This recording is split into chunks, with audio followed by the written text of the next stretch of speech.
Rivaldi, semua punya alibi, tapi alibi itu Keenam dibungkam terpidana satu. malam itu bersama-sama apa berdelapan, Pak Jutek? Jadi mereka yang berdelapan ini, yang 5 itu bersama-sama, Aha. ya. Yang 5 ini bersama-sama. Sudirman itu tidak ada di lokasi malam itu bersama, tapi ada yang menyaksikan juga, kakaknya dan juga ada tetangganya yang menyaksikan, ya. Yang kesaksian sekarang yang muncul, bahkan ketika ada tetangganya yang tukang sayur yang mengajak dia untuk menanyakan lah yang biasa berkumpul, ya. Kemudian Rivaldi juga mempunyai alibi, alibinya ada juga yang temannya berbarengan. Alibi yang kita temukan saat ini bukan hanya alibi daripada tersangka atau terpidana. Teman-teman Eki dan Vina pun sekarang ini bermunculan dan mengatakan malam itu kami sampai jam segini, jam 9.30, 21.30 itu masih bersama loh. Masih baik-baik. Dan yang terakhir, Mega dan Widi. Kami jam 22.14 masih bercakap. Artinya apa? Artinya bahwa semua keterangan yang disampaikan Pak Susno tadi ini lebih benar, lebih berkesesuaian dibanding dengan cerita Aib dan Dede di awal itu. Apalagi Dede sekarang mencabut, gitu. Ya, Liga apa yang melihat juga mencabut. Saya pikir ini sudahlah, kebohongan itu sudah nggak bisa ditutupi lagi. Saya pikir, ayolah, mari kita terus terang mencari kebenaran. Itu aja yang kami harapkan. Pak Jutek, di awal kasus ini kembali naik, juga NTV Redaksi mendapatkan beberapa foto, di mana foto itu menunjukkan beberapa terpidana, kemudian babak belur yang bisa kita lihat secara foto gitu ya, yang beredar. Sebetulnya yang terjadi malam itu bagaimana, atau apa yang terjadi malam itu? Malam itu ketika mereka ditangkap, Pak, kalau dengar ceritanya, saya sampai kemarin ketika bertemu dengan Eka, ya, ketika di tahanan sementara sebelum sidang, terus terang saya nggak tahan, air mata saya meleleh kemarin, ya. Mungkin ada wartawan yang menyorot itu kemarin ketika saya dengan Bang Otto dan tim itu menengok mereka. Kenapa?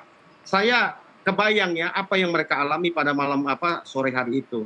Sudirman dengan Saka Tatau ini menurut saya sial karena dia mengantar Eka sebenarnya Eka ke situ. Sesudah diantar, mereka ini pergi beli bensin.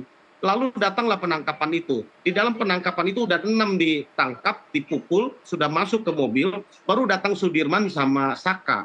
Ketika datang, mereka ini nggak tahu apa-apa, lihat temennya kok dinaikin ke mobil, liatin apa, mereka tanya ada apa. Belum ada cerita apa menurut pengakuan mereka juga dipukul dan mereka pun dimasukkan ke mobil. Di dalam perjalanan itu mereka sudah dipukul dan mereka sudah disundut rokok di tubuhnya dan apa. Terus penyiksaan itu berjalan terus sampai di Polres dan sampai malam harinya, dan jam 2 dini hari diperiksa, jam 3 hari diperiksa.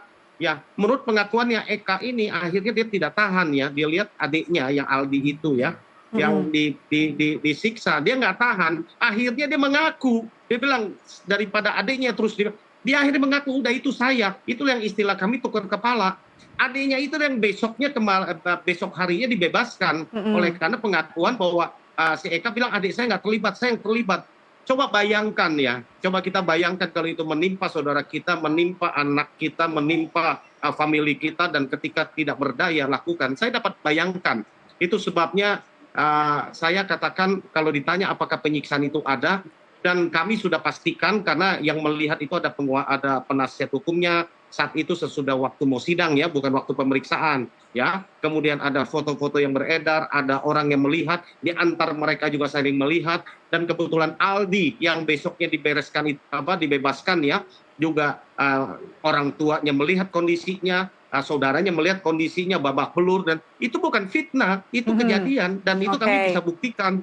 Dan nggak bisa dibantah lagi itu menurut saya. Baik, itu akan dibuktikan pada saat sidang nanti, ya. Oh iya, kami akan buktikan. Jadi itu udah nggak usah. Apalagi kami sudah laporkan Rudiana, ya kan, yang melakukan penyiksaan dan memberikan keterangan palsu.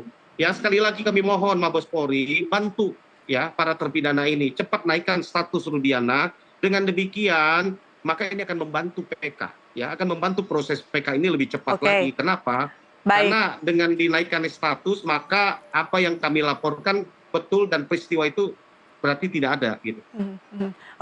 Pak Jutek, sebelum kita break atau jeda, Para terpidana ingat tidak sih sebetulnya siapa yang menyiksa mereka berdasarkan pengakuan mereka, atau paling tidak melihat para penyidik yang dikatakan atau disebut menyiksa mereka ini menggunakan seragam tidak pada malam hari itu? Jadi menurut pengakuan mereka di PK kemarin kami sebut ada 3 nama ya. Mm-mm. 3 nama itu salah satunya Rudiana. Jelas itu di dalam memori PK kami Oke. sebutkan kemarin ya. Nah, itu ada nama Rudiana berdasarkan pengakuan Yang ikut daripada menyiksa. terpidana. Ikut menyiksa itu dari mobil ya, dari mobil itu dari depan SMP 11 sampai di Polres apa yang dilakukan berikut dengan 2 anak buah Rudiana, disebutkan namanya saya lupa ya. Itu ada di memori PK kami ya. Itu kami sudah sebutkan berdasarkan pengakuan. Dan juga mereka kami sudah cross check dan makanya kami masukkan dalam memori PK kami. Dan kita lihat kalau yang lain tadi ditanya apakah ada yang berseragam atau yang tidak berseragam, dan itulah di dalam memori PK kami katakan karena begitu banyak yang menyiksa mereka, kami katakan seringkali para penyidik ini memakai tangan orang lain, entah penjaga, entah antar tahanan lain, entah apa. Baik. Tapi kami sudah cek antar tahanan tidak ada yang menyiksa mereka. Oke, Ini baik. murni para penyidik saat itu. Oke, tidak ada tahanan, tapi berdasarkan keterangan dari terpidana hanyalah penyidik kemudian yang melakukan penyiksaan Ya. pada malam itu. Baik, Pak Jute, kita harus jeda sejenak. Pak Susno tetaplah bersama kami segera kembali usai jeda.